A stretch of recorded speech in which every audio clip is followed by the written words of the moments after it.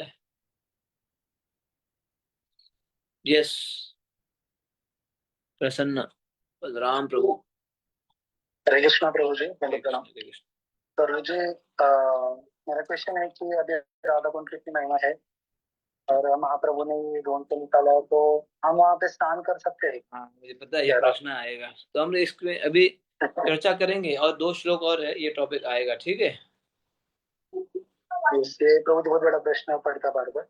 हाँ, बहुत जरूर जरूर जरूर, इसका ये सभी भक्तों के मन में प्रश्न है, क्योंकि इसका में कभी कभार कोई कोई बोलता है स्नान करो, कोई कोई बोलता है मत करो, है ना। तो क्या करें हम लोग, क्या करें, कंफ्यूजिंग में है ना। तो इसको चर्चा करेंगे, ठीक है। जरूर जरूर जरूर ये टॉपिक क्लियर करेंगे, है ना। चिंता मत कीजिए, ये रिमाइंड कीजिएगा अगर मैं भूल गया तो। स्पष्ट रूप से हम लोग चर्चा करेंगे। और किसी का है?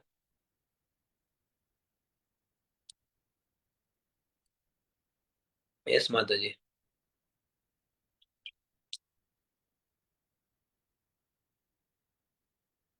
हरे कृष्ण प्रभु जी, दंडवत प्रणाम प्रभु जी। लोग लोग दानव या क्या प्रभु जी, क्या लिखा हुआ था वो उसमें? लोह लो, क्या माता जी? लोह दानव या कुछ लिखा प्रभु जी, वो जो नहीं लिखे हुए थे कि 12 अच्छा अच्छा, लोहावन, लोहावन। तो वो 12वां वाला स्लाइड दोबारा दिखा दो, सभी लोग स्क्रीनशॉट ले सकते हैं चाहे तो। 12वां वाला स्लाइड दिखा दो दोबारा। माता जी पूछ रही है जो 12 फॉरेस्ट ऑफ, ये एक्चुअली आपके पुस्तक में नहीं है, आपके लिए एक्स्ट्रा नॉलेज के लिए हम लोगों ने ऐड कर दिया, है ना। पुस्तक में तो सिर्फ तीन चार वन के बारे में प्रोपाल लिखते हैं, हमने आपके जानकारी के लिए पूरा 12 वन लिख दिया। तो इसको स्क्रीनशॉट ले लो, स्क्रीनशॉट, मोबाइल से स्क्रीनशॉट ले लो, आप देख सकते। लोहावन, लोहावन, लोहावन प्रभु जी, इनके बारे में कुछ पता है? लोहावन तो है ना, लोहासुर का वध किया ना वहां पे भगवान ने, जो प्रभु जी, मानसरोवर के है। बारे में बताएं। माता जी इसके बारे में आप ना, गुरु महाराज जी का एक पुस्तक है पर मुझे लोग ब्रजमंडल दर्शन, वहाँ पढ़ लीजिए, ठीक है, क्योंकि डिटेल में उसमें जा नहीं पाएंगे कि ऑलरेडी ये सब आपके पुस्तक में है नहीं, आपके टॉपिक नहीं है, फिर मैंने बता दिया 12 वन के बारे में। तो लोहा वन के बारे में आपको जानना है तो ब्रजमंडल दर्शन में महाराज जी की पुस्तक है, वहां पढ़ लीजिए, ठीक है। ठीक है, ब्रजमंडल दर्शन में उस पुस्तक में पढ़ लीजिए। Thank you. ठीक है, हम लोग नेक्स्ट श्लोक में चले। हमारा एक क्वेश्चन कार पार्किंग में है, ध्यान रखिएगा ना। एक क्वेश्चन हमने पार्किंग में रखा है, राधा कुंड में स्नान करना चाहिए या नहीं करना चाहिए, क्योंकि मैं चाह रहा हूँ कि लास्ट में इस क्वेश्चन को लेंगे, है ना। मैंने मेरे गुरु माँ से पूछा हूँ, हमारा मेरे जब मैंने पूछा बहुत साल पहले, 10 12 15 साल पहले की बात है, तो मैंने बता, मेरे ख्याल 15 साल पहले ये प्रश्न पूछा था। तो मैंने गुरु महाराज, उससे मेरी अल्प दीक्षा हो चुकी थी, तो 15 साल पहले मैंने पूछा, गुरु महाराज राधा कुंड में स्नान कर सकते हैं? तो गुरु महाराज मुझे देखे, oh your name is Radha Kund, that's why you are asking this question. मेरे से मजाक करने लगे, तुम्हारा नाम राधा कुंड है इसलिए तुम पूछ रहे हो। नो नो गुरु महाराज, कोई बोलता है नहाओ, कोई बोलता है मत नहाओ, तो मैं ये सोच के आया हूँ जो आप मुझे बोलेंगे मैं वही करूंगा जीवन भर, रेस्ट ऑफ माई लाइफ, है ना। मैंने वो सोच के आया हूँ, इसलिए मैं आपसे जानना चाह रहा हूँ। तो ये भी मैं आपको बताऊंगा, ठीक है। है ना, ये मैं आपको शेयर करने वाला हूँ कि क्यों जो है ये जो है वो करना चाहिए, स्नान करना चाहिए नहीं करना चाहिए, मैं बताऊंगा। ठीक है। मुझे तो गुरु महाराज ऐसे मजाक किया, your name is Radha Kund, that's why you asking this question, ऐसे बोलते हैं। तो लेकिन मैं प्रिपेयर होके गया था। गुरु महाराज जो भी बोलेंगे, मैं, अगर गुरु महाराज बोलेंगे मत नहाओ, मैं जीवन में नहीं नहाऊंगा, गुरु महाराज बोले नहाओ तो उसी हिसाब से करूंगा। तो क्या बोले हैं आपको बताऊंगा, wait and watch. Okay, coming soon, coming soon. मैं जानता हूँ कई सारे भक्त हैं, इस प्रकार के प्रश्न से कंफ्यूज होने की जरूरत नहीं है। लेकिन आप इस और दो श्लोक पढ़ के तो आप कंक्लूजन में आएंगे, नहाना चाहिए, जरूर आप आ जाएंगे, है ना। क्योंकि यहाँ पे रूप गोस्वामी लिख रहे हैं कि दिन में एक बार नहीं 3 3 बार नहाना चाहिए, ऐसे लिखेंगे। यस माता जी, शिवमूर्ति माता जी, आपका प्रश्न है, अनम्यूट करो। नहीं है, ओके ओके ठीक है, ओके हमने जैसे देखा तो ठीक है। नेक्स्ट श्लोक में जाते हैं। तो कोई एक भक्त इस श्लोक के लिए रेडी हो जाइए। हरे कृष्णा, स्वागत प्रणाम। जय कृष्ण, जय कृष्ण। तो इसे किया करे थे हाँ पढ़ने हाँ, के तो लिए। आप तैयार रहिए। ठीक है। कर्मिभ्यः परितो हरे प्रियतया व्याक्तिं ययुर्ज्ञानिनः। कर्मे व्यपरितो हरे प्रियतया व्यक्ति ययुर्ज्ञानी तेभ्यो ज्ञान विमुक्ता भक्ति परमा प्रेमे कनिष्ठास्ततः। इसके ज्ञान विमुक्त भक्ति परमाहु प्रेमे कनिष्ठास्ततः। तेजस्ता पशुपाल पंकज दृश्यस्ताभ्योऽपि साराधिका। तेभ्यस्ता पशुपाल पंकज त्रिशस्ताभ्योऽपि साराधिका। दृष्टा तद्वदीयं तदीय सरसितां नाश्रयेत् कृति। श्रेष्ठा तद्वदीयं तदीय सरसि तां नाश्रयेत कः कृति। शब्दार्थ कर्मीभ्यः, कर्मिभ्यः समस्त सकाम कर्मियों की अपेक्षा, समस्त सकाम कर्म की अपेक्षा, परितः परितः सभी प्रकार से, सभी प्रकार हरे से, है हरे पूर्ण पुरुषोत्तम भगवान द्वारा, पूर्ण पुरुषोत्तम भगवान द्वारा, प्रियतया प्रियतया प्रेम भाजन होने के कारण, प्रेम भाजन होने के कारण, व्यक्तिम युयुः, व्यक्ति युयुः शास्त्रों में कहा गया है, शास्त्रों में कहा गया है, ज्ञानिनः, ज्ञानिनः ज्ञानीजन, ज्ञानीजन, तेभ्यः, तेभ्यः उनसे भी श्रेष्ठ, उनसे भी श्रेष्ठ, ज्ञान विमुक्ता, ज्ञान विमुक्त, ज्ञान के द्वारा मुक्त हुए, ज्ञान के द्वारा भक्ति मुक्त हुए, परामः,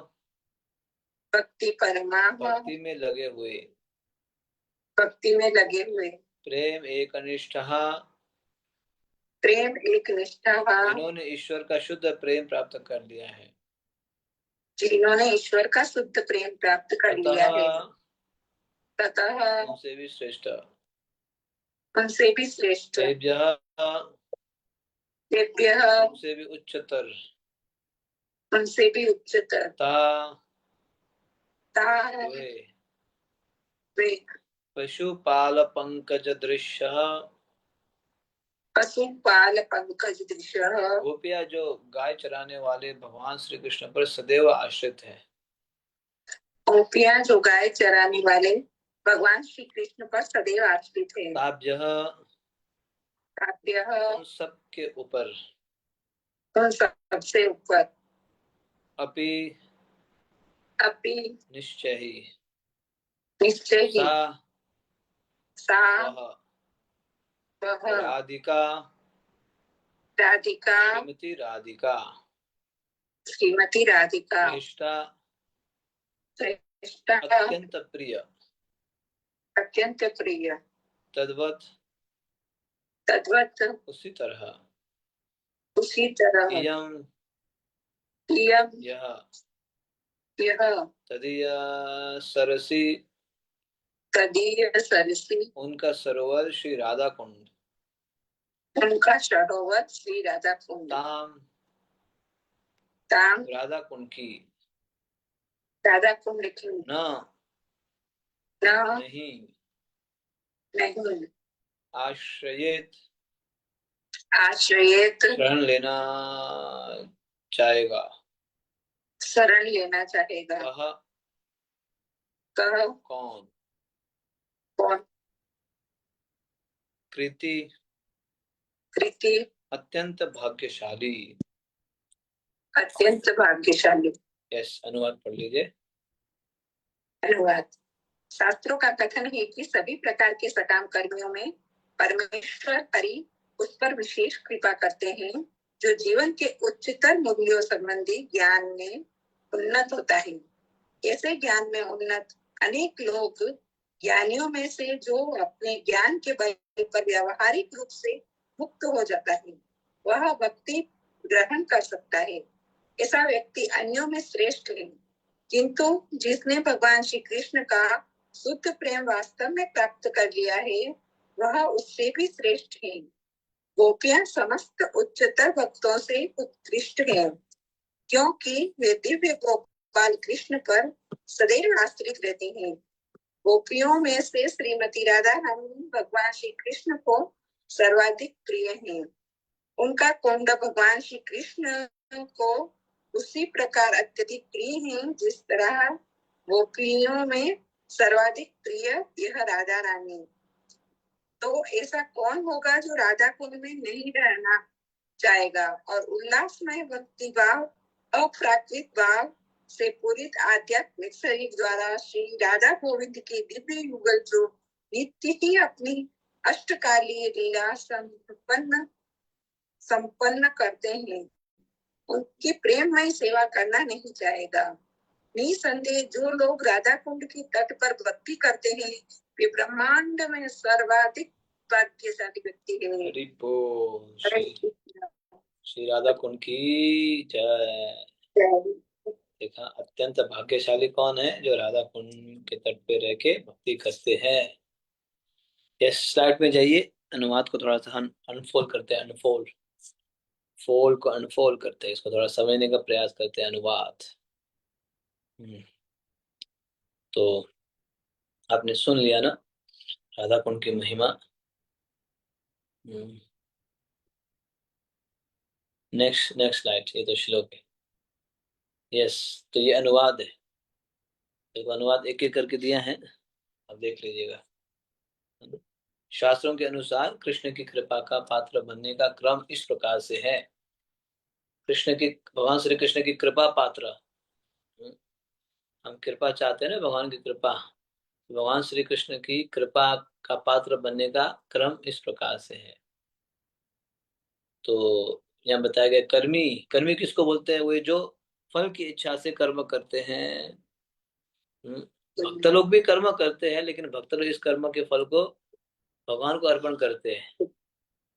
भक्त क्या करते हैं? कर्म के फल को भगवान को अर्पण करते हैं, लेकिन जो कर्मी होते हैं वो इस कर्म के फल को भगवान को अर्पण नहीं करें, खुद खुद भोगना चाहते हैं।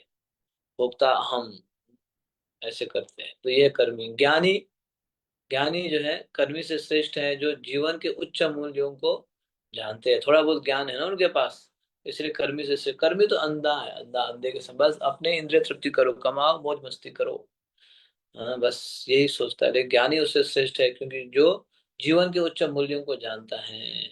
और मुक्त पुरुष ज्ञानियों से श्रेष्ठ है, जो ज्ञान के बल पर मुक्त है और भक्ति स्वीकार करते हैं। समझ, मुक्त पुरुष क्या है? ज्ञान के बल वाला, वो उससे मुक्त है और भक्ति स्वीकार करते हैं। तो ये है कर्मी, ज्ञानी और मुक्त पुरुष। और अंत में प्रेमी भक्त मुक्त पुरुषों से श्रेष्ठ हैं, जिन्हें कृष्ण का शुद्ध प्रेम प्राप्त हुआ हो। प्रेमी भक्त है। प्रेम किनके प्रति है? प्रेम कृष्ण के प्रति है, दुनियादारी के प्रति नहीं है। देखो भक्तों, ये तो हमारा उद्देश्य है। मनुष्य जीवन का लक्ष्य हम क्या बोलते हैं? कृष्ण प्रेम। तो देखो हमारा कृष्ण के प्रति कितना प्रेम है। टाइम टू टाइम चेक करते रहना चाहिए। Do I have love toward Krishna? Love and affection towards Krishna. जैसे मेरा इस दुनिया के चीजों में ना, सबका अलग अलग चीजों में प्रेम है। किसी का डिग्री में है, तो किसी के अपने चेहरा में, रूप में, तो किसी के अपने परिवार में, तो किसी के जो है इस व्यक्ति में, उस व्यक्ति में, अपने जन्म स्थान में। कहीं ना कहीं लास्ट में कुछ नहीं हुआ तो है ना, पेट डॉग रखते हैं, पेट डॉग प्रेम करने के लिए। है ना, देखा हमने लोग लेके चलते हैं ना पेट डॉग, क्योंकि प्रेम कहीं ना कहीं तो आपको जो है डिवोट करना पड़ेगा प्रेम को। तो लेकिन बुद्धिमान व्यक्ति किनसे प्रेम करेगा? भगवान से प्रेम करेगा। अगर आप फिर किसी को प्रेम करते हो तो आप उसके लिए सब कुछ करने के लिए तैयार होंगे। है ना, उनके लिए आप कुकिंग भी करेंगे, उनके लिए आप क्लीनिंग भी करेंगे, उनके लिए आप मध्य रात्रि में भी उठ जाएंगे। नहीं, this is the sign of love, symptoms of love. तो इसीलिए इस जीवन में हमारा कुछ हो नहीं हो, लेकिन कृष्ण के प्रति प्रेम विकसित हो गया तो जीवन बड़ा पार। कृष्ण के प्रति प्रेम विकसित करना है।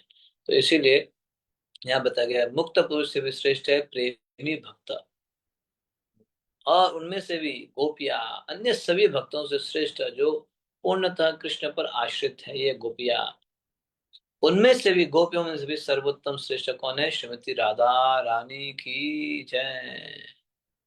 जो भगवान श्री कृष्ण को सबसे प्रिय है, सबसे प्रिय है श्रीमती राधा रानी। जो माधुर्य रस में लगे रहते हैं, जो राधा रानी इतने प्रिय है श्रीमती राधा रानी को, उसी प्रकार श्री राधा कौन, श्री राधा को यह स्थान कृष्ण को उतना ही प्रिय है जितनी श्रीमती राधा रानी स्वयं है। यथा प्रिय तथा, यथा कुंडम प्रिय तथा राधा, ये बताया गया है। जिस प्रकार से राधा रानी प्रिय है भगवान को, उसी तरह भगवान श्री कृष्ण भी, हाँ, राधा कुंड भी उतना ही प्रिय है। इसीलिए राधा कुंड के तट पर रहने का वास्तविक अर्थ है श्री श्री राधा गोविंद देव की अष्टकालीन लीला में सेवा करना। राधा कुंड के तट पर रहना मतलब क्या है? श्री श्री राधा गोविंद देव या राधा कृष्ण राधा श्याम सुंदर की अष्टकालीन लीला में सेवा कर। अष्टकालीन लीला भी आपको कंफ्यूज हुआ होगा, व्हाट इज दिस अष्टकालीन टर्म, पता नहीं है ना, इसलिए इसके लिए अलग से एक स्लाइड बनाया है। नेक्स्ट स्लाइड दिखाइए, नेक्स्ट स्लाइड। अष्टका, हाँ, ये बताए भगवान के जो है, भगवान जो लीला करते हैं ना, उसके आज भी चल रहा है ये लीला। कितने बजे भगवान क्या करते हैं, आप उस समय आप पकड़ सकते हैं भगवान को। भगवान इस समय कहाँ पे, आप पता लगा सकते हो। देखो इस चार्ट पे आप देखेंगे इस समय भगवान कहाँ पे है। हाँ, अभी आपका टाइम हो गया, 8 बजने वाला है ना, तो लगभग 8 बजने वाला है, तो 8 बजे से भगवान देख लो। सॉरी, हाँ, यस, ये जो है अभी, अभी तो भगवान जो है कहाँ पे है? सायन, सायन लीला नंबर 6 में देखो, अभी भगवान कहाँ पे है? कृष्ण का गोदोहन और श्री राधा कृष्ण, राधा कृष्ण के हम्म, अरे मेरे में ना एक्चुअली कुछ कवर हो जाता है, क्या लिखा है? हाँ, अब इस समय जो है भगवान, आप देख रहे हो 6 से लेके 8:30 तक ये लीला एंड होने वाला है, सायन लीला एंड होने वाला है। तो कृष्ण का जो है गोदोहन और श्री राधा कृष्ण के लिए पुनः श्रृंगार भोजन, श्री राधा का कृष्ण के लिए पुनः श्रृंगार भोजन तैयार करना। तो इस समय भगवान जो है क्या कर रहे हैं? गोदोहन, दूध निकाल रहे हैं इस समय। अभी ब्रश जो है, गाय चरा के लौट के आ चुके हैं, घर पे ही है, दोहन करके फिर रात्रि के लिए अभी तैयारी कर रहे हैं, श्रृंगार होने वाला है। एग्जैक्ट अब हर समय आप भगवान इस समय क्या कर रहे हैं आप पूरा देख सकते हैं। इसको बोलते हैं अष्टकालिया। 24 घंटों को 8 भाग में बांटा गया। लगभग एक लीला जो अप्रोक्सीमेटली 3 आवर्स का होता है, कुछ कुछ लीला विषय लंबा होता है, कुछ कुछ तो अप्रोक्सीमेट 3 आवर्स। तो इसलिए सुबह जो है भगवान का 3:36 से शुरू होता है, 3:36 से लेके 6 बजे तक सुबह एक एक प्रहर हो गया, एक समय हो गया, एक स्लॉट हो गया, जिसको बोलते हैं निशांत लीला, निशांत लीला। इस समय सुबह राधा कृष्ण का निद्रा से जगना और कुंज से अपने अपने घरों को प्रस्थान। भगवान तो लगता है कभी भगवान सोते ही नहीं है। हाँ? उनके लिए क्या सोने के लिए, वो तो दिव्य पुरुष है। बस इतना ही है कि जब मैया बेड में आएगी तो उस समय दिखाई देना चाहिए बस, है ना। तो इसलिए रासलीला रात भर रासलीला करते हैं ना, तो उनको पता है सुबह मैया उठाने के लिए आएगी फटाफट, है ना, आके जो है 3:36 तो भगवान से निकलेंगे, निकल के फटाफट जो है 6 बजे से पहले बेड में आके सोना है बस। तो मैया आएगी, उठे उठे गोपाला, उठे उठे गोपाला, नंद के लाला, अरुणोदया।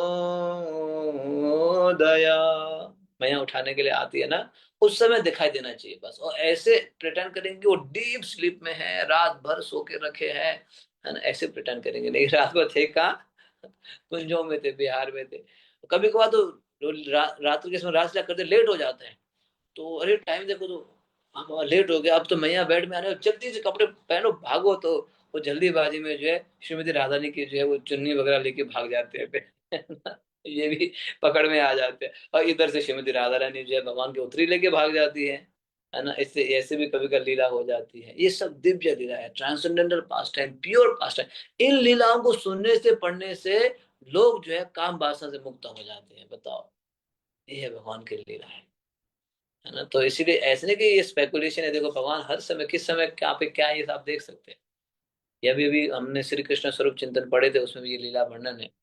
फिर जो है निद्रा से जागते हुए कुंज अपने अपने घरों को प्रस्थान करना, 6 बजे तक, फिर 6 से 8:24 तक कृष्ण का गोदोहन और श्री राधा द्वारा नंद भवन में कृष्ण के लिए भोजन बनाना। अब सुबह उठ गए, उठ के फिर जो है कृष्ण का गोदोहन, फिर 8:24 से 10:48 तक कृष्ण का वन गमन और राधा कृष्ण के वन में, है ना। इस प्रकार से आप देख सकते हैं सभी। हाँ हाँ, जो चौथा है, देखो चौथा, ये चौथा पार्ट इसमें रिलेटेड है। 10:48 से लेकर 3:36 तक लंबा है ये। दोपहर को 10:48 से लेकर 3 से राधा कुंड पर जल क्रीड़ा, रास लीला और अन्य दिव्य लीला। देखा, राधा कुंड से ये कनेक्टेड है। भगवान जो है सुबह लगभग 10:30-11 बजे से लेके 3:30-4 बजे तक राधा कुंड के तट पे कहीं सारे जल क्रीड़ा या अन्य लीलाएं करते हैं। इस प्रीवियस स्लाइड में जाइए, अब ये सब देख सकते हैं। हाँ, देख रहे हो भगवान की लीलाएं। आप हर समय भगवान को समझ, ये अगर ये आप अष्टकालीन लीला को जानेंगे ना, तो आप समझ, अच्छा भगवान इस समय घर पे है, इस समय राधा कुंड में है, इस समय भगवान कुसुम सरोवर में है, इस समय जो है भगवान रासलीला में। ये सब आप जान सकते हैं, स्मरण कर सकते हैं। ये भक्ति विनोद ठाकुर ने दिया है, विनोद ठाकुर ने। तो देखो, इसीलिए यहाँ लिखा गया कि राधा कुंड के तट पर रहने का वास्तविक अर्थ है श्री श्री राधा गोविंद देव की अष्टकालीन लीला में सेवा करना। यह सेवा भौतिक शरीर से नहीं, अपितु दिव्य भावनाओं से भरे आध्यात्मिक शरीर से किया जाता है।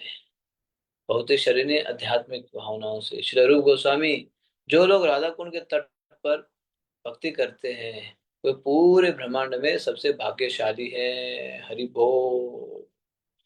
जो राधा कुंड में के तट पे रह के भक्ति करते हैं पूरे ब्रह्मांड में सबसे भाग्यशाली।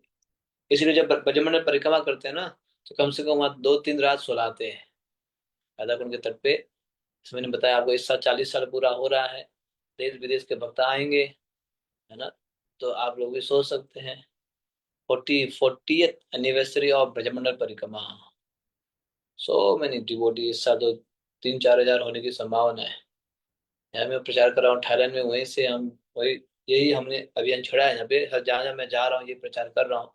तो आशा है 100-150 भक्त यहाँ से आएंगे, 100-150 भक्त थाईलैंड से आएंगे। ऐसे टीम बनाए हैं।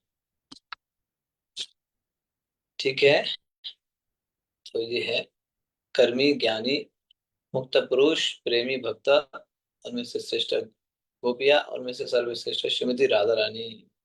Next slide. हाँ, यस। तो अष्टकाल लीला के बाद आ गया शक्ति के 3 प्रकार और कर्मियों की स्थिति। यस, शक्ति के 3 प्रकार और कर्मियों की स्थिति। भगवान की 3 प्रमुख शक्तियां हैं, श्लोक में बताया गया है। विष्णु शक्ति परा प्रोक्ता, क्षेत्र ज्ञाख्या तथा परा, अविद्या कर्म संज्ञान, तृतीया शक्ति शक्ति इष्यते। भगवान की प्रमुख शक्तियां, आध्यात्मिक शक्ति, तटस्थ शक्ति और भौतिक शक्ति। ये हम पहले भी चर्चा कर चुके हैं, याद है आपको? पहले भी हम लोग चर्चा कर चुके हैं, फिर भी बार बार आएगा आपको, कुछ तो टॉपिक आपको कई सारे पुस्तक में आएगा। तो आध्यात्मिक शक्ति, भगवान की दिव्य आध्यात्मिक शक्ति जो अंतरंग शक्ति है, हलादिनी संविद्धि संविद, ये हम चर्चा किए थे। तटस्थ शक्ति मतलब हम जीवात्मा तट में है, वो चाहे तो अध्यात्म में भी जा सकते हैं, नहीं तो भौतिक में भी जा सकता है, वो फ्रीडम है उसके पास, वो तटस्थ तट में है। तट तट वाला व्यक्ति पानी में भी जा सकता है, ऊपर भी जा सकता है ना। जीवात्मा तटस्थ शक्ति है जो आध्यात्मिक और भौतिक दोनों के बीच स्थिर है। और भौतिक शक्ति, इसे तृतीय शक्ति कहा गया है, जो अज्ञान और कर्म के बंधनों से युक्त है। ठीक है, भगवान की जो तीन प्रकार शक्ति। और कर्मियों की स्थिति देखो, कर्मी की स्थिति कैसे होता है? भौतिक लाभ की इच्छा रखने वाले कर्मी, मतलब बस कैसे अपने इंद्रिय को तृप्त करे, कैसे me and my, me and my, me and my सोता है, मैं और मेरा भौतिकतावादी।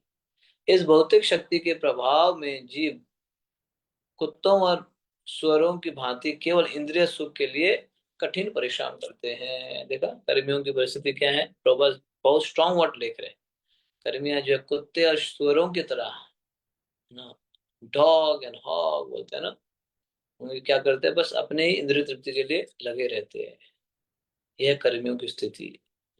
इंद्रिय सुख के लिए कठिन परिश्रम करते हैं। कुछ कर्मी वेदों में बताते वेदों में बताए गए यज्ञों पर पुण्यों की ओर आकर्षित होते हैं। कुछ कुछ कर्मी, अच्छा ये यज्ञ करने से इस प्रकार से हमें फल मिलेगा, है ना, इस प्रकार से भोग करने का मिलेगा, तो उसमें आकर्षित हो जाते हैं। स्वर्ग सुख मिलेगा, स्वर्ग सुख उतना पतन का चक्र है। वैदिक नियमों के अनुसार यज्ञ करने वाले स्वर्ग और चंद्रलोक जैसे उच्च लोगों में कुछ जाते हैं। क्या करने वाले? यज्ञ करने वाले, है ना, जरूर जाएंगे उच्च लोक में। मान लीजिए किसी ने जल दान किया या कुछ दान किया, है ना, कुछ यज्ञ किया, इस प्रकार के जो है पुण्य कर्मों से तो जरूर ऊपर के लोक में जाएंगे। लेकिन ऊपर के लोक में जाएंगे, लेकिन क्या होगा? जब जाके जब जितना कमाया था उसको भोगेंगे, जब खत्म होते ही दोबारा भौतिक संसार में आना पड़ता है, जिसको बोलते हैं पुण्य छिन्य पुण्य मृत्यु लोकम विशंति। ये भगवान गीता में बोलते हैं, छिन्य पुण्य मृत्यु लोकम विशंति। जब पुण्य छीन हो जाएगा ना, तो उसको इस संसार में दोबारा आना पड़ता है। जैसे मैं यहाँ अभी देखता हूँ विदेश में, तो यहाँ पे इस थाईलैंड में अमेरिकन यूरोपियन बहुत आते हैं, देश विदेश के, मतलब पूरे विश्व के आते हैं, ऑस्ट्रेलिया से, रशिया से, देश विदेश के। अभी मैं 3 दिन पहले मैं एक जगह से, मैं फ्लाइट से आया है, ये सिटी में फ्लाइट से आ रहा था, तो मेरे बगल में मतलब पूरे फ्लाइट में विदेशी होते, एक व्यक्ति बैठा था। उसने मुझे पूछा आप कहाँ से हो, क्या है? तो मैंने भी पूछा फिर आप कहाँ से हो? हम्म, तो वो बोलते मैं जो है इसराइल से हूँ। इसराइल में व्हाट? इसराइल से? आप युद्ध चल रहा है ना आपके देश में? बोला हाँ युद्ध चल रहा है। बोले बहुत घमासान युद्ध चल रहा है, तो फिर आप कब जाएंगे? बोले अभी जाना पड़ेगा, मेरा वीजा खत्म हो रहा है। हाँ, तो जैसे मैं यहाँ देखता हूँ, जैसे कोई विदेशी आते हैं, 15 दिन 20 दिन 1 महीना 2 महीना रहता है, जब उसका अकाउंट खाली हो जाता है उसको जाना पड़ेगा भी अपना देश, क्योंकि बैंक अकाउंट खाली हो गया ना। तो यहाँ उसको कौन खिलाएगा? कौन से होटल में रहेंगे? फ्री तो कोई रहने नहीं देंगे होटल में, खाना पीना भी उसको खरीद के खाना पड़ता है, होटल में रहना पड़ता है।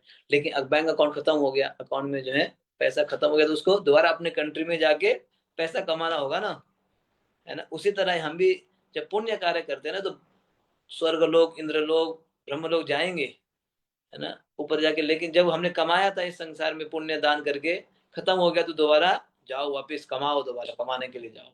छिन्य पुण्य मृत्यु लोक गच्छति, है ना। वैसे ही है, विदेशी आके भोग भाग के भाग जाते, वैसे ही है, हाँ, दोबारा जाना पड़ता है। तो इसीलिए ये जो है कर्मी है। कर्मी भौतिक लाभ की इच्छा रखने वाले, या स्वर्ग सुख उत्थान पतन का चक्र है। ठीक है, शक्ति के तीन प्रकार हमने चर्चा किया, और कर्मियों की स्थिति। नेक्स्ट, कर्म विकर्म और उनके परिणाम। कर्म विकर्म और उनके परिणाम, आप पेज में भी देख रहे हैं ना, अपने पुस्तक में भी, आपके पुस्तक में भी है सभी, ये सभी आपके पुस्तक में भी है, बाहर से कुछ भी नहीं बताया गया। ठीक है। हम्म। तो कर्म विकर्म और उनके परिणाम। तो कर्म कर्मी वेदों के निर्देश अनुसार भगवान विष्णु की संतुष्टि के लिए यज्ञ करते हैं, ये आसक्ति है। कर्मी क्या करते हैं ना, वेदों के निर्देश अनुसार भगवान विष्णु की संतुष्टि के लिए यज्ञ करते हैं, ये है आसक्ति। ये आसक्ति है।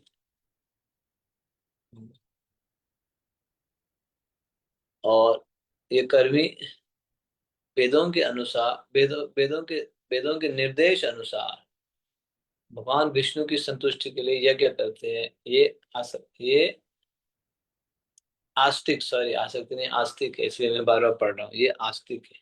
यस ठीक है, ये एटलीस्ट वेदों के अनुसार तो कर रहे हैं। ये कर्म फल को भी भगवान को अर्पण करेंगे तो ठीक है। कर्मी विकर्मी, विकर्म कर्म और विकर्म विकर्मी वेदों का उल्लंघन करते हैं, है ना। विकर्म या विकर्मी क्या करते हैं, वेदों का उल्लंघन करते हैं, केवल धन अर्जन व इंद्रिय तृप्ति के लिए पुण्य पाप का विचार किए बिना कार्य करते हैं। इन्हें शास्त्रों में प्रमत्त पागल कहा गया है। यह विकर्मी वो वेदों को फॉलो नहीं करते, वेदों का उल्लंघन करते हैं।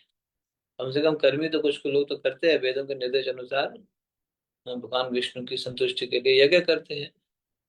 लेकिन विकर्मी तो वेदों के अगेंस्ट जाते हैं, उल्लंघन करते हैं, है ना। वो सिर्फ क्या करते हैं, केवल धन अर्जन एवं इंद्रिय तृप्ति के लिए पुण्य पाप का विचार, मतलब वो धन और इंद्रिय तृप्ति के लिए पुण्य पाप का विचार ही नहीं करेंगे, विचार किए बिना कार्य करते हैं, यानी जो है पागल कहा गया है, यह विकर्मी। हम्म, इसीलिए श्रीमद् भागवतम में बताया गया है, ये यथा मां प्रपद्यन्ते तां तथैव भजाम्यहम्। भगवान बोलते हैं, भगवान बोलते हैं, जो जिस भाव से मेरी शरण लेता है मैं उसे उसी के अनुसार फल देता हूँ। ये यथा मां प्रपद्यन्ते, अगर कोई मेरे पास 10% आएगा तो मैं उसको 10% के हिसाब से आदान प्रदान करूंगा। अगर कोई मेरे पास जो है 100% देगा तो मैं भी उसको 100% के हिसाब से आदान प्रदान करूंगा। ये यथा माम प्रपद्यन्ते ताम तथैव भजाम्यहम् मम वर्त्मानुवर्तन्ते मनुष्य पार्थ सर्वेशः। है ना, ये तो नहीं कि हम भगवान के पास हम जाएंगे 10%, हम अपेक्षा करेंगे 100% भगवान से, नहीं। भगवान बोल रहे अगर आप 100% देंगे तो मैं भी 100% आपके साथ आदान प्रदान करूंगा। तो ये है हमारी साइड से हम कितना दे पाएंगे। इसलिए भगवान इतने दयालु है कि वे कर्मियों की भौतिक इच्छाएं भी पूरी करते हैं, परंतु यह संबंध केवल लेन देन तक सीमित रहता है। भगवान तो बहुत कृपालु है। देखो इस संसार में कितने सारे लोग हैं, भगवान को प्रणाम भी नहीं करते हैं, देखते भी नहीं है, सोचते भी नहीं है भगवान की वजह से सब कुछ हो रहा है, फिर भी भगवान उनको हवा पानी, सूर्य चंद्रमा रोशनी, है ना, अनाज सब कुछ दे रहे हैं भगवान, और उनकी इच्छाओं को भी पूरा करते हैं। ये भगवान की जो है विशेष कृपा। लेकिन जो है विकर्मी जो है इसको समझ नहीं पाते हैं। हाँ, इसलिए श्रीमद् भागवतम में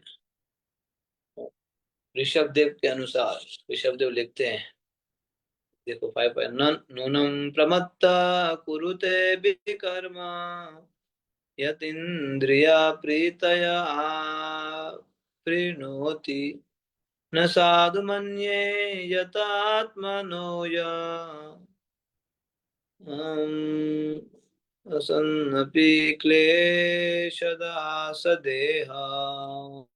लिखा है श्रीमद् भागवतम में। ये वर्णन आता है कि ऋषभ देव के अनुसार जो लोग केवल इंद्रिय सुख के लिए कठिन परिश्रम करते हुए अपनी बुद्धि का सही उपयोग नहीं कर रहे हैं, ये कर्मी विकर्मी ऐसे होते हैं। वो क्या करते हैं, जो इंद्रिय सुख के लिए कठिन परिश्रम करते हैं, परिश्रम मेहनत इंद्रिय अपने इंद्रिय तृप्ति के लिए करते हुए अपनी बुद्धि का सही उपयोग नहीं करते हैं।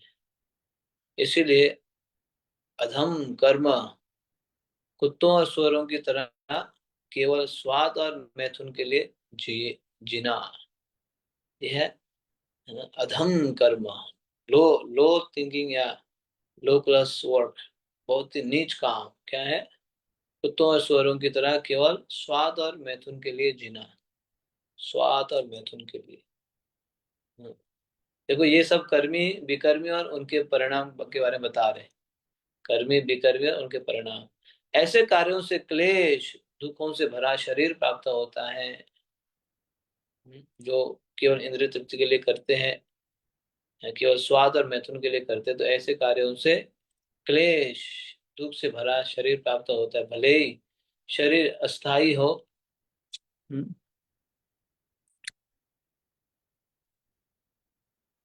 पर इसमें मिलने वाला हम्म,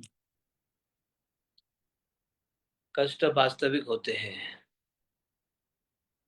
इसलिए परिणाम धार्मिक कर्मी स्वर्ग के देवताओं जैसा शरीर प्राप्त करता है।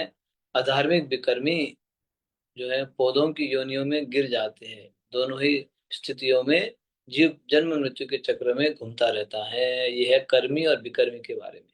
ठीक है, कर्मी थोड़ा सा ठीक है, लेकिन स्वर्ग तक पहुंचते हैं, लेकिन दोबारा जन्म लेते हैं। विकर्मी तो उसका अधोगति हो जाता है। तो प्रभुपाद ये जो है कर्मी विकर्मी के बारे में यहाँ वर्णन कर रहे हैं। ठीक है, ये जो तात्पर्य में उसको तो हमें चर्चा करना ही पड़ेगा, स्किप नहीं कर सकते।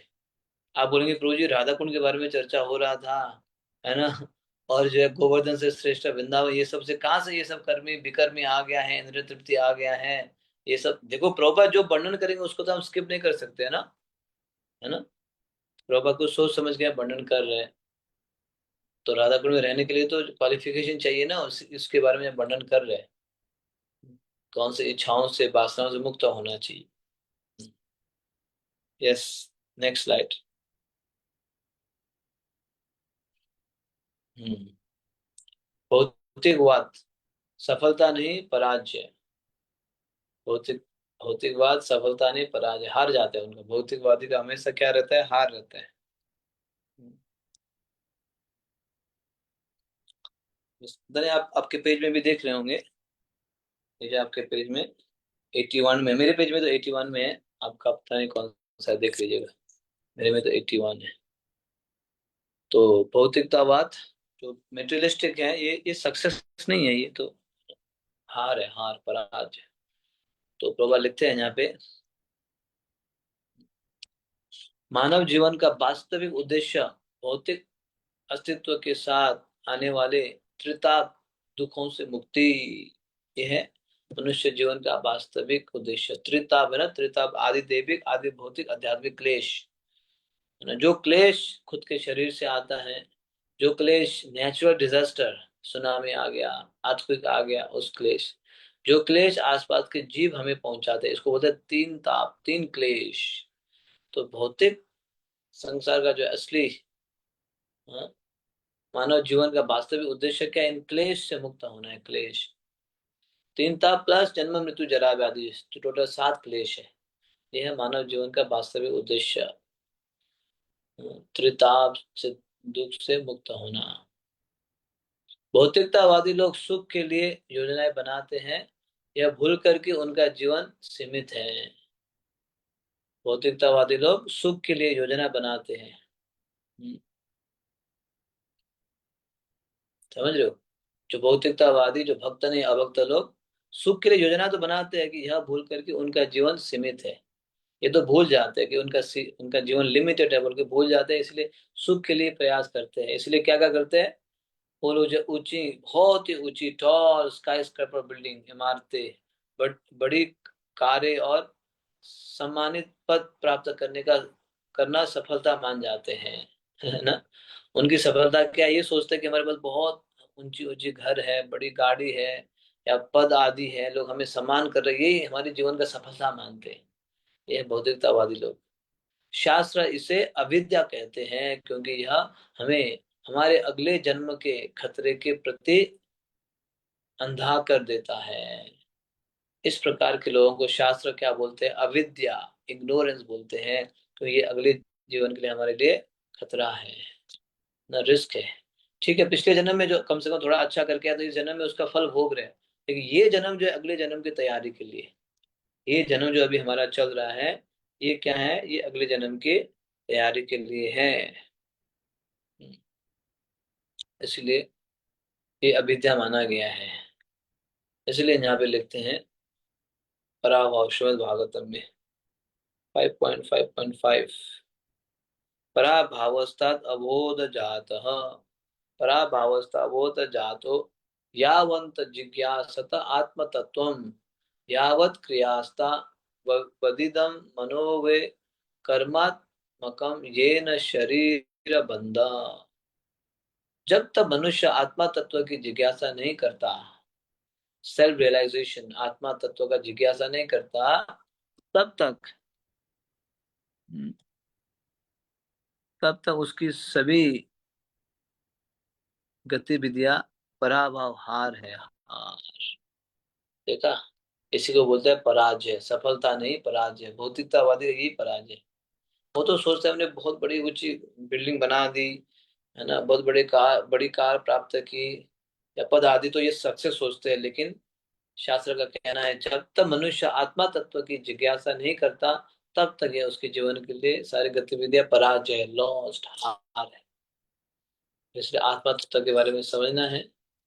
अगर हम सक्सेस होना चाहते हैं, जीत चाहते हैं, तो यही पराभव का अर्थ है कि भौतिकतावादी जिसे जीत समझते हैं, वो वास्तव में उनकी हार है। क्योंकि वे एक ऐसा कर्म बंधन तैयार कर रहे हैं जो उन्हें अगले जन्म में पशु या वृक्ष की योनिया में डाल देता है।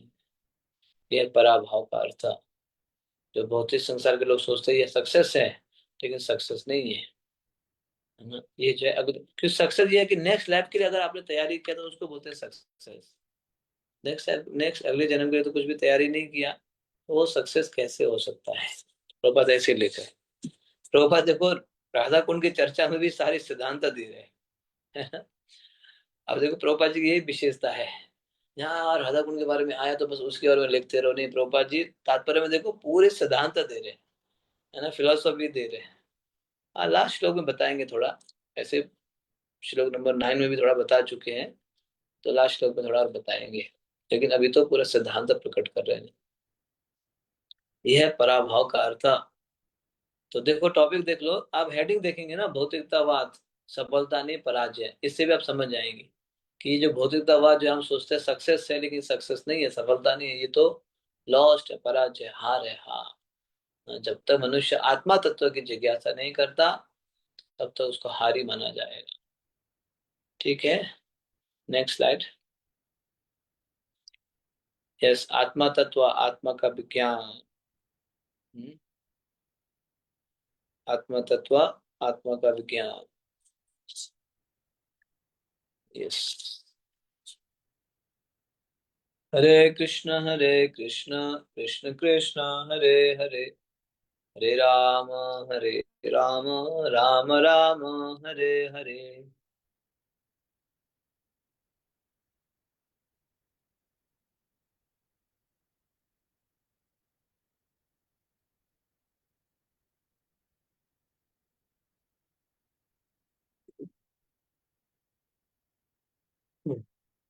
मेरा तो टाइम लगभग 10 बजने वाला है। 1.5 घंटा आगे भारत से, इंडिया से 1.5 hours ahead। कृष्ण हरि गोविंदा। ठीक है, आगे बढ़ते हैं। आत्मा तत्व, आत्मा का विज्ञान, आत्मा का विज्ञान। देखो, सारे जो सिद्धांत प्रभुपाद वर्णन कर रहे हैं उसको समझना होगा। जब तक मनुष्य यही नहीं समझता कि वह शरीर नहीं अपितु आत्मा है, तब तक वह अज्ञानता के स्तर पर रहता है। ये तो बेसिक है, बेसिक। गीता में भगवान यही से शुरू करते हैं। जब तक हम ये नहीं समझेंगे कि हम जो है शरीर नहीं अपितु आत्मा है। देखो, हम सिद्धांत तो सुन लेते हैं, लेकिन समझते कहाँ है। थोड़ा बहुत कठिनाई आने से शरीर में तो हम डिस्टर्ब हो जाते हैं ना, डिस्टर्ब हो जाते हैं। थोड़ा सा हेडेक हो गया तो वो रात को मान लीजिए 1 बजे तक हेडेक हुआ, थोड़ा सा 2 मिनट के लिए, सुबह 4 बजे अलार्म बजेगी तो रात को ना मुझे हेडेक हुआ था इसलिए मुझे सोना चाहिए, मन ऐसे अपने आप को तैयारी कर लेता है ना। रात को मैं ना 1-2 बार मेरी नींद खुल गई थी, इसलिए नहीं उठना चाहिए। क्योंकि हम अभी अपने आप को शरीर मान रहे हैं ना, शरीर। अब अपने आप को ऐसे कन्विंस कर लेते हैं last night I woke up 2 times, twice, so I should sleep. I have permission to sleep now. ये होता है। जब हम लोग गुरुकुल में थे, वृंदावन गुरुकुल में, I was in Gurukul for many years, some years, तो ऐसे होता था। हम लोग को आश्रम टीचर उठाने के लिए आते थे। आश्रम टीचर, हमारे आश्रम टीचर होते थे, गुरुजी उठाने के लिए आते थे। तो हम रात को ना पेट में दर्द हो गया था, रात को हेडेक हो गया था, इसलिए हम नहीं उठे। बेचारे परेशान होते हैं, इस रूम से उस रूम, उस रूम से उस रूम भागते रहते हैं। इधर के वाले को उठा के उधर चले गए, तो फिर उनको लगा ये वाले उठ जाएंगे, तब तो उधर से उठा के इधर आए तो इधर वाला सो रहा होता है, तो इधर वाला से उठा के उधर जाएंगे तो उधर वाला सो रहा होता है, आगे पीछे कर रहे होते हैं। बाद लास्ट में हाथ ही जोड़ लेता है, आप लोग उठ जाओ प्लीज, है ना। कृष्ण बलराम की आरती होने वाली है। अभी तो गुरु को शिफ्ट हो गया, अभी क्या बहुत साल हो गया शिफ्ट हो गया। पहले तो अपने ही मंदिर के बगल में था ना गुरुकुल, इस्कॉन वृंदावन गुरुकुल, जो प्रभुपाद जी ने बनाया था। वो बहुत अच्छा था। हम लोग मंगला आरती जो है, कृष्ण बलराम की मंगला आरती अटेंड करते थे गौनीताई के सामने।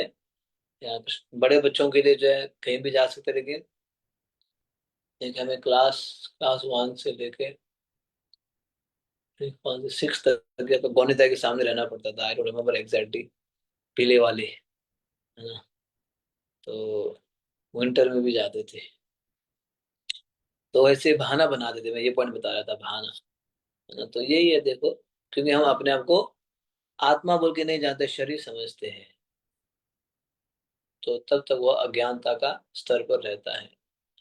लाखों अज्ञानी में से देखो, लाखों अज्ञानी में से जो केवल इंद्रिय तृप्ति में समय नष्ट करते हैं, कोई एक व्यक्ति ज्ञान के स्तर पर आता है और जीवन के उच्च मूल्यों का मूल्यों को समझता है। देखा, कई सारे अज्ञानी है इस प्रकार से, अपने आप को जो है शरीर मान बैठे हैं, आत्मा बोल के नहीं जानते। ऐसे लाखों अज्ञानियों को इकट्ठा करेंगे, उनमें से एक व्यक्ति ज्ञानी बनता है, ज्ञान के स्तर पर आता है और जीवन के उच्च मूल्यों को समझता है। यह एक ज्ञानी जीवन के उच्च मूल्यों को समझता है। और उन ज्ञानी में से ज्ञानी वह है जो जानता है कि सकाम कर्म उसे भौतिक संसार के बंधन में जकड़ के रखेंगे। देखो, सकाम कर्म उसको बोलते हैं। देखो, सकाम कर्म सुन लो, आप भगवत गीता में पढ़ेंगे, है ना। सकाम कर्म मतलब कार्य करता है संसार में, वो मेहनत करता है, लेकिन उसके जो है रिजल्ट को भी खुद ही भोगता है। जैसे मान लीजिए मैंने धन कमाया, इसलिए ये धन जो है मेरे लिए है, मैं इससे घूमूंगा, इससे खाऊंगा पीऊंगा, इसको बोलते हैं सकाम कर्मी। मेहनत खुद करेगा और खुद ही भोगेगा। हाँ, लेकिन ऐसे नहीं कि जो भक्त का क्या होता है, मेहनत करेंगे लेकिन उसके फल को किनको अर्पण करेंगे, भगवान को, है ना। समझ रहे हो? ये भक्तों का होता है। लेकिन सकाम कर्म मेहनत खुद करेगा इंद्रिय तृप्ति के लिए और खुद भोगेगा, इसको बोलते हैं सकाम कर्मी। तो यहाँ प्रभुपाद लिख रहे थे, देखो स्टेप बाय स्टेप समझने का प्रयास कीजिए। जो है लोग जो है अपने आप को शरीर, आत्मा नहीं शरीर मान बैठते हैं अज्ञानता के कारण। लेकिन वैसे कर्मी, कई सारे कर्मियों में से एक जो है ज्ञानी बनते हैं और वो जीवन के उच्च मूल्यों को समझता है। वैसे ज्ञानी वह है जो जानता है कि सकाम कर्म भी बताया क्या है, उसे भौतिक संसार के बंधनों में जकड़ के रखेंगे। ज्ञानी वह है जो जानता है कि सकाम कर्म उसे भौतिक संसार में के बंधन में, ज्ञानी इतना तो जानता है कि सकाम कर्म उसके उसे भौतिक संसार के बंधनों में जकड़ के रखेंगे। वह समझता है कि एक शरीर से दूसरे शरीर में भटकना दुखों का कारण है। ज्ञानी कम से कम इतना तो समझता है कि एक शरीर से दूसरे शरीर में भटकना ये दुखों का कारण है। जब तक मन में इंद्रिय सुख की थोड़ी भी धारणा बनी रहती है, देखो थोड़ा सा, थोड़े के बारे में बोला, जब तक मन में इंद्रिय सुख की थोड़ी भी धारणा बनी रहती है, तब तक मन कर्म में लीन रहता है। तो इसलिए हमें अकिंचन बनना होगा, अकिंचन, क्रिस्टल क्लियर, प्योर बनना होगा, है ना, क्रिस्टल क्लियर। यह मानसिक स्थिति जीव को यह मानसिक स्थिति जीव को एक नया भौतिक शरीर धारण करने के लिए धारण करने के लिए विवश कर देती है। इसलिए श्रीमद् भागवतम में इसे ही शरीर बंध कहा गया है। तो ये है आत्मा तत्व, आत्मा का विज्ञान। ठीक है, आत्मा का विज्ञान, ये पेज नंबर 82 के सेकंड पैराग्राफ में दिया गया ये आत्मा तत्व, आत्मा का विज्ञान। नेक्स्ट,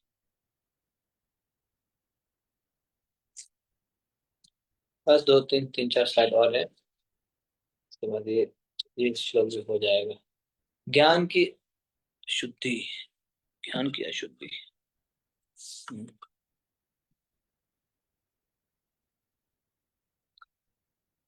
यस, एक ज्ञानी कर्मी से श्रेष्ठ है। देखो ये स्टेप आ गया, ज्ञानी जो है कर्मी से श्रेष्ठ है क्योंकि वह इंद्रिय तृप्ति की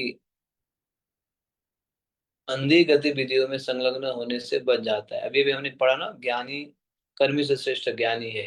तो यहाँ पे उसी सेंटेंस को दूसरे आगे पीछे बोल के लिखा है कि एक ज्ञानी कर्मी से श्रेष्ठ है। कर्मी मतलब इंद्रिय तृप्ति में लगा रहता है, उससे श्रेष्ठ है ज्ञानी।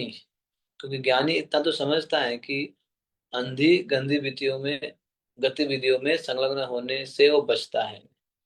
वह समझता है कि सकाम कर्म बंधन का कारण है, अभी भी चर्चा किया था। अतः वह उनसे विरक्त होने का प्रयास करता है। ज्ञानी जो है जानता है सकाम, अगर मैं ही मेहनत करूंगा, मैं मेरे लिए ही मैं इंद्रिय तृप्ति करूंगा तो ये बंधन का कारण होगा, इसलिए वह उनसे विरक्त होने का प्रयास करता है। फिर अशुद्ध ज्ञान किसको बोलते हैं? श्रील प्रभुपाद स्पष्ट कहते हैं कि यदि कोई ज्ञानी भक्ति के स्तर पर नहीं आता तो वह अभी भी सूक्ष्म अज्ञानता अविद्या के प्रभाव में है। ज्ञानी तो है, ठीक है, कम से कम इतना तो समझता है कि विरक्ति होनी चाहिए, लेकिन अगर वो भक्ति तक नहीं पहुंचता है, भक्ति के स्तर पर नहीं पहुंच पाता है ज्ञानी, श्रील प्रभुपाद का कहना है कि यदि कोई ज्ञानी भक्ति के स्तर पर नहीं आता तो वह अभी भी सूक्ष्म अज्ञानता सूक्ष्म अज्ञानता के प्रभाव में है। ऐसा ज्ञान तो आपको संसार के विरक्त तो ऐसा ज्ञान तो आपको संसार से विरक्त तो कर दे, परंतु भगवान के चरणों तक न पहुंचाए, वह अशुद्ध ज्ञान माना जाता है। देखो अशुद्ध ज्ञान किसको बोलते हैं, समझने का प्रयास करो। किसको बोला गया है? ठीक है, संसार से तो डिटैचमेंट हो गया है ना, इतना तो ज्ञान आ गया कि ये संसार दुखालयम है, ये संसार में आसक्त नहीं होना चाहिए, है ना, इतना तो ज्ञान आ गया। लेकिन लेकिन इतना तो ज्ञान आ गया, केवल जो डिटैचमेंट नहीं है, लेकिन डिटैचमेंट होके अपना प्रेम भगवान में नहीं लगा रहे, इसको बोलते हैं अशुद्ध ज्ञान। डिटैचमेंट भी होना चाहिए, ऐसे नहीं कि डिटैचमेंट नहीं होना चाहिए, डिटैचमेंट होना चाहिए संसार से। भक्ति का परिणाम क्या है? ज्ञान और वैराग्य है ना। भक्ति करेंगे तो दो चीज होता है, ज्ञान और वैराग्य। ज्ञान आएगा और वैराग्य आएगा। लेकिन केवल वैराग्य आया लेकिन प्रेम भगवान के प्रति विकसित नहीं किया, इसको बोलते हैं अशुद्ध ज्ञान। यही इसी के बारे में बताया गया, ज्ञान की अशुद्धि। ये श्री प्रभुपाद का कहना है। ऐसा ज्ञान आपको संसार से विरक्त तो कर दे, परंतु भगवान के चरणों तक न पहुंचाए, वह अशुद्ध ज्ञान माना जाता है। इसीलिए अशुद्धि का कारण क्यों? क्योंकि ज्ञानी भगवान के चरण कमलों की प्रत्यक्ष पूजा की अपेक्षा करता है, उसकी उपेक्षा करता है। उसके बाद नॉलेज इतना ही है कि मुझे जो है बैरागी बनना है। अरे बैरागी तो बनना है, लेकिन उसका उद्देश्य तो भगवान को प्रसन्न करने के लिए ना, नहीं, वो नहीं करता है। वो क्या करता है? ज्ञानी भगवान के चरण कमलों की प्रत्यक्ष पूजा की उपेक्षा करता है। और प्रयास ज्ञानी भगवान के साकार रूप तथा उनकी दिव्य सेवा के विषय से, उनकी दिव्य सेवा के विषय से अनिभिज्ञ रहते हैं, जिससे उसका ज्ञान केवल नकारात्मक संसार का त्याग रह जाता है। सकारात्मक सकारात्मक भगवान की सेवा नहीं कर पाता। मतलब सारा ये समझ लीजिए, कंक्लूजन, आपको कंफ्यूज होने की जरूरत नहीं है। कंक्लूजन ये है कि ज्ञानी जो है केवल डिटैचमेंट या वैराग्य ही, अपने ज्ञान से केवल वैराग्यता ही प्राप्त करता है, लेकिन भगवान के प्रति प्रेम विकसित नहीं करता है। तो वो ज्ञान कैसा ज्ञान हो जाएगा? वो ज्ञान जो है अशुद्धि, ज्ञान की अशुद्धि, अशुद्ध ज्ञान माना जाएगा। ये प्रभुपाद समझाना चाहिए, वैराग्य आना पड़ेगा। देखो प्रभुपाद के तात्पर्य में राधा कुंड से कहाँ लेके आ रहे हैं प्रभुपाद जी, है ना। हमें सब जो है ज्ञान विज्ञान के बारे में बता रहे हैं, शुद्ध ज्ञान, ये सब समझा रहे। थोड़ा सा समझने में आपको टफ लग रहा होगा ना, है ना? एक बार पढ़ेंगे तो ये समझ में आ जाएगा, चिंता करने की जरूरत नहीं है। तात्पर्य में रहे तो हमें समझना पड़ेगा। लेकिन अनुवाद तो बहुत सरल है इसका। अनुवाद तो तीन श्लोक एक ही साथ है, 9, 10, 11। 9 में बताया गया है वैकुंठ से श्रेष्ठ मथुरा, मथुरा से श्रेष्ठ वृंदावन, वृंदावन से श्रेष्ठ, ये सब बताया गया है 9 में, है ना? अनुवाद देखेंगे तो इतना वो नहीं है। और 10 में क्या बताया गया है? 10 में जो है ये जो है किस प्रकार से ये जो शास्त्रों का कथन है कि राधा कुंड किस प्रकार से भगवान को अति प्रिय है और गोपियों की भक्ति सर्वोत्तम है, ये बताया गया कंक्लूजन में आएगा। ठीक है माता जी, नेक्स्ट स्लाइड। ज्ञान विमुक्त भक्ति। यस, ज्ञान विमुक्त भक्ति। ज्ञान विमुक्त भक्ति। तो प्रभुपाद लिखते हैं, जब एक ज्ञानी भक्ति को अपनाता है तो वह साधारण ज्ञानियों से कहीं अधिक श्रेष्ठ हो जाता है। ऐसी उन्नत अवस्था को ज्ञान विमुक्त भक्ति पर कहा जाता है, जहाँ ज्ञान भक्ति में विलीन होकर उसे और अधिक पुष्ट करता है। तो ज्ञान विमुक्त भक्ति। हम्म, अब जो है कर्मी से श्रेष्ठ ज्ञानी है, ज्ञानी से श्रेष्ठ भक्त है, और फिर ये ज्ञानी धीरे धीरे भक्त बन जाता है। एटलीस्ट ज्ञानी तो भक्त बन जाता है, कुछ ज्ञानी भक्त बनते हैं। तो ये क्या होता है? तो ये ज्ञानी जब भक्ति को अपनाता है तो वह साधारण ज्ञानियों से कहीं अधिक श्रेष्ठ हो जाता है। क्यों नहीं होगा, जरूर होगा। क्योंकि ज्ञानी होते हुए भक्ति को अपनाया ना, तो कहीं सारे ज्ञानियों से ये जो है श्रेष्ठ बन जाता है भक्ति को अपनाने के कारण। तो ऐसे उन्नत अवस्था को ज्ञान विमुक्त भक्ति पर कहा जाता है। ज्ञान विमुक्त भक्ति।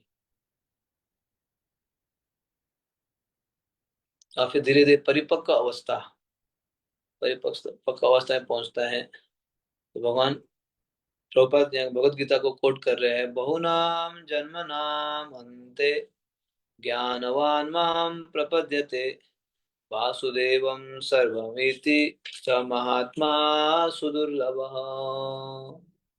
अनेक जन्मों के पश्चात जब वास्तविक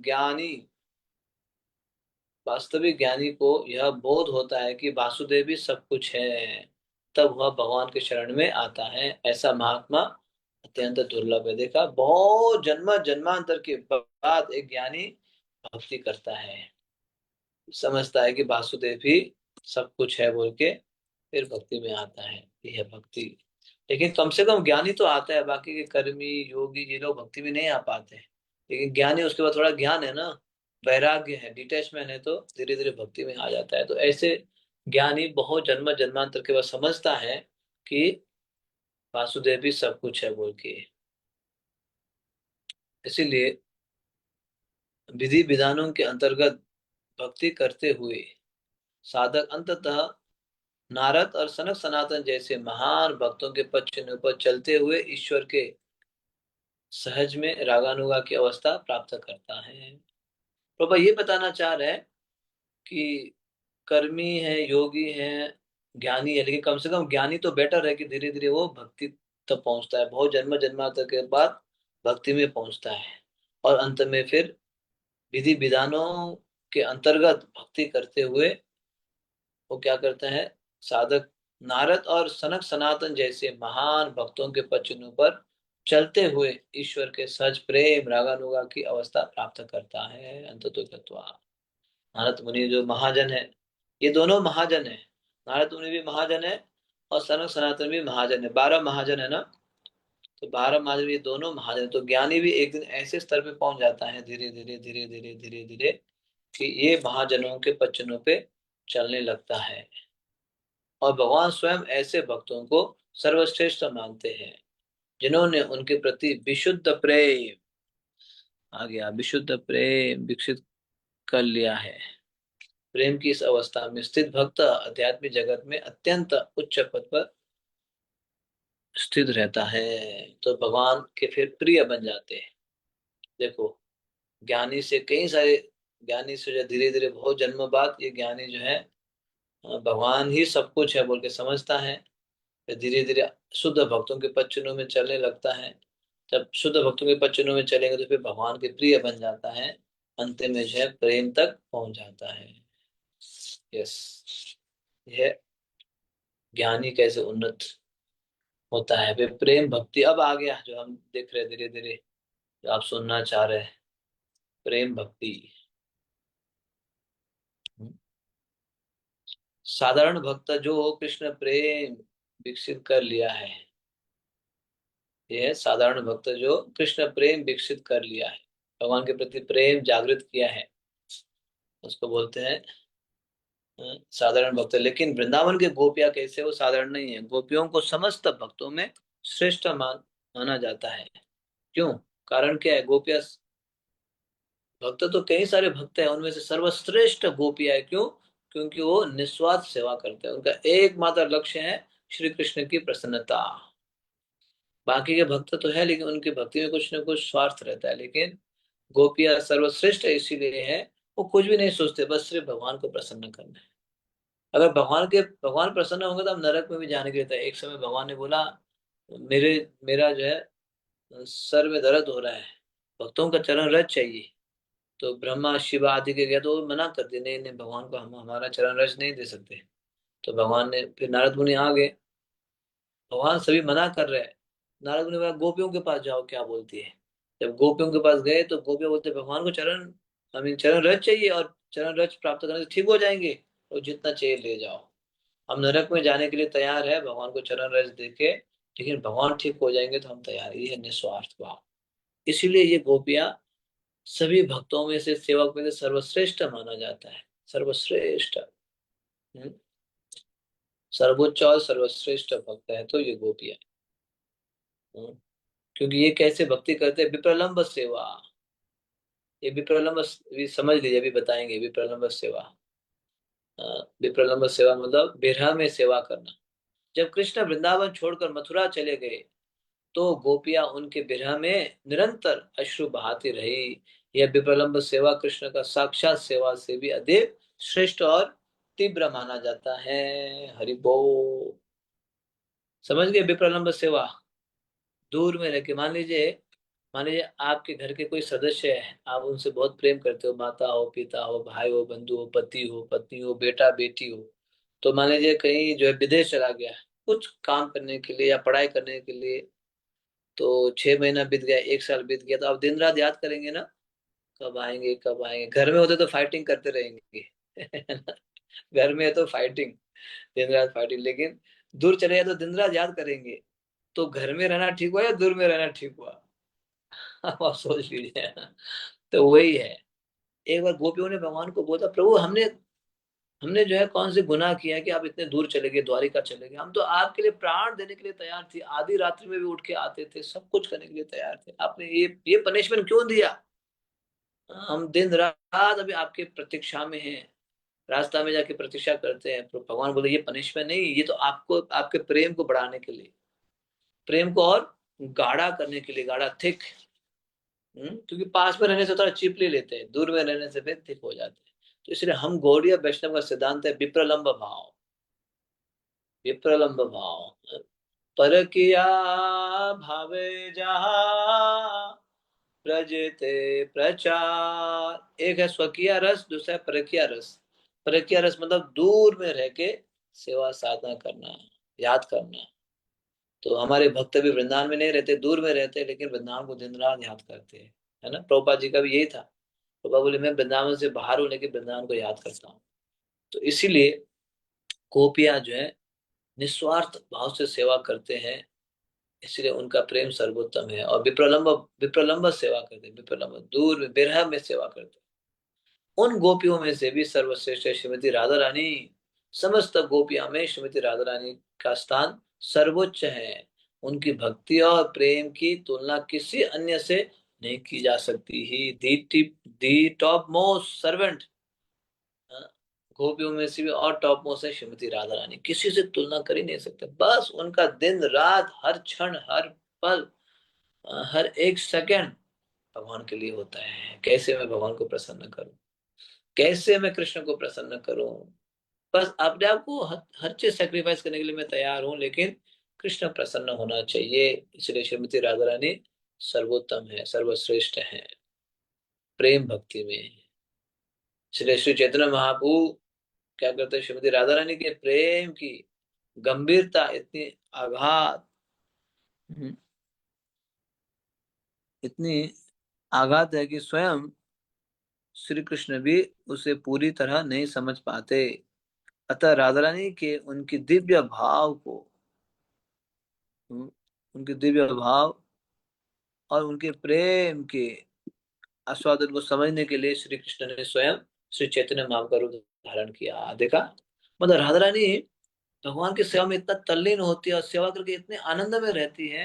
कृष्ण एक समय सोचने लगे, अरे मैं, मेरे से भी ज्यादा आनंद में ये है, सेवा मेरी करती है और ये आनंद में है।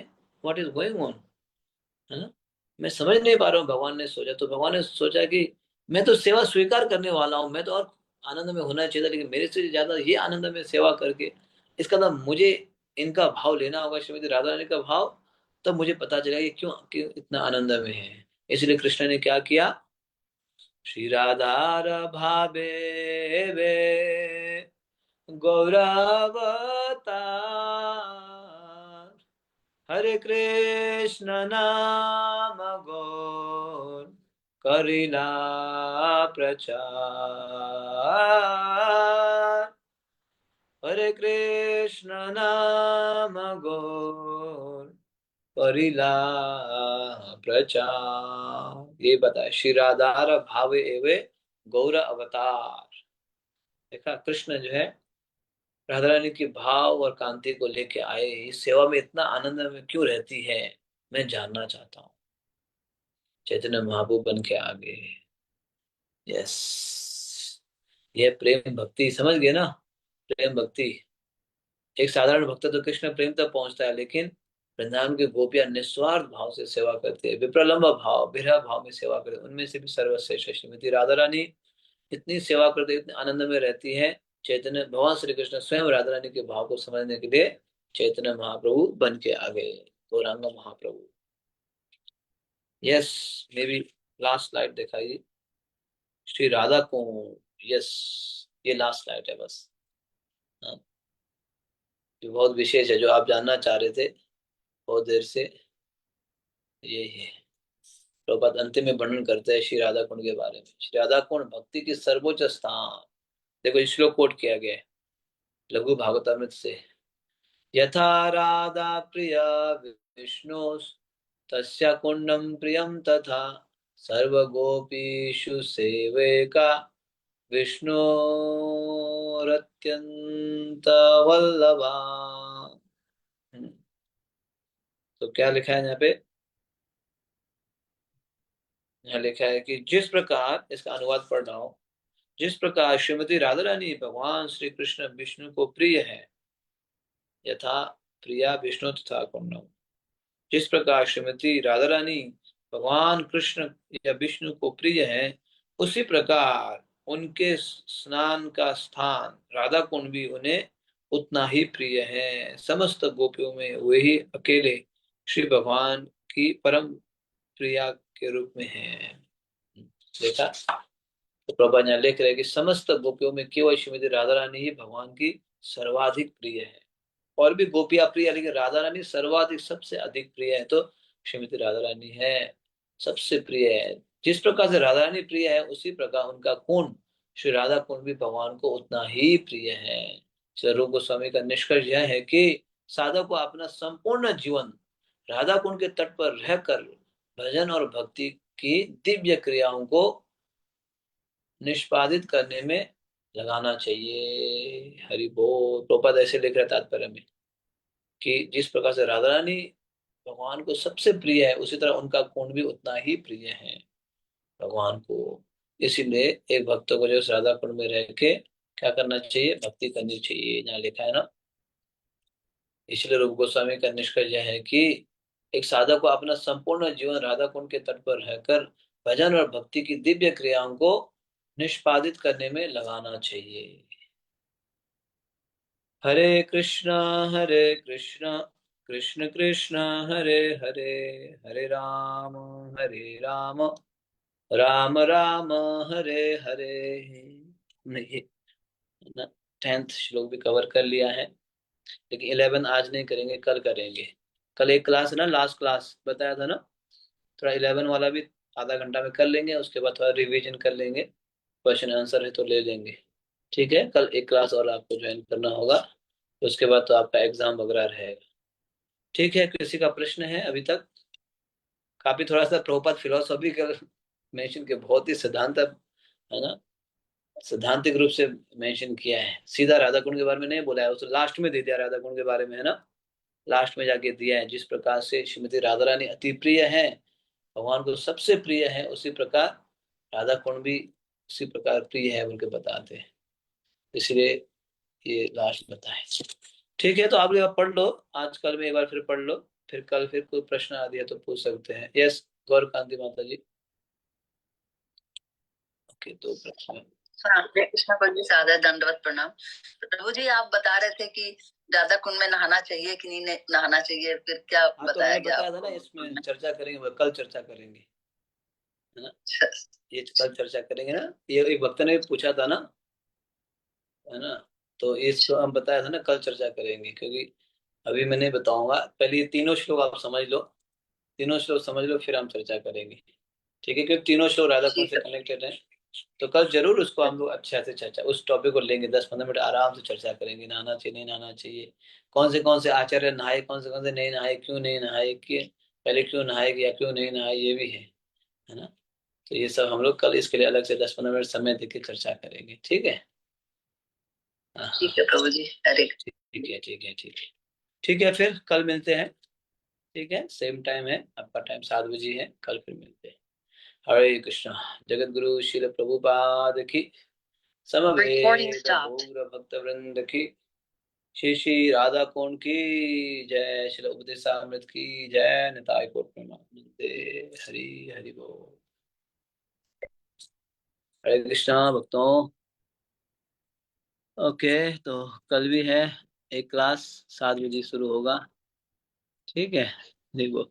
हरे कृष्णा, दंडवत प्रणाम प्रभु जी। हाँ, दादा प्रणाम। हरे कृष्ण प्रभु जी। हरे प्रभु कृष्ण, जी, इसके हरे आगे की स्लाइड हमें शेयर नहीं किया गया है अभी तक ग्रुप में, 64 पेज तक ही। अच्छा, हरे कृष्णा माता जी, कर दिया है माता जी, शाम को कर दिया माता जी। हरे कृष्णा।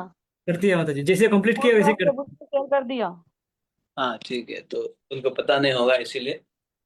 ठीक है, तो अभी कर दिया बोल रहे हैं दीपा माता जी, अभी कर दिया है, तो उसको आप सेव कर लीजिएगा। ठीक है, ओके प्रभु जी, थैंक यू प्रभु जी। तो और कल और एक क्लास होगा, उसके बाद फिर ये कंप्लीट हो जाएगा। कल की क्लास के बाद ना फिर हम लोगों का जो है रेगुलर क्लास होगा। आप लोगों को एक बोनस मिल गया, बोनस है ना, हरे Yes. कृष्ण प्रभु जी। हरे कृष्णा। बहुत बहुत प्रभु जी कब धन्यवाद आ है रहे प्रभु हो? जी आपको। बस आऊंगा, 2-4 दिन में आ जाऊंगा। अच्छा नहीं लग रहा है, मंदिर में जाते हैं बट अच्छा नहीं लगता हम लोगों को। आ जाएंगे, आ जाएंगे, 2-4 दिन में आ जाएंगे। ठीक है। हरे कृष्ण। फिर मिलेंगे। ठीक है, फिर कल मिलते हैं।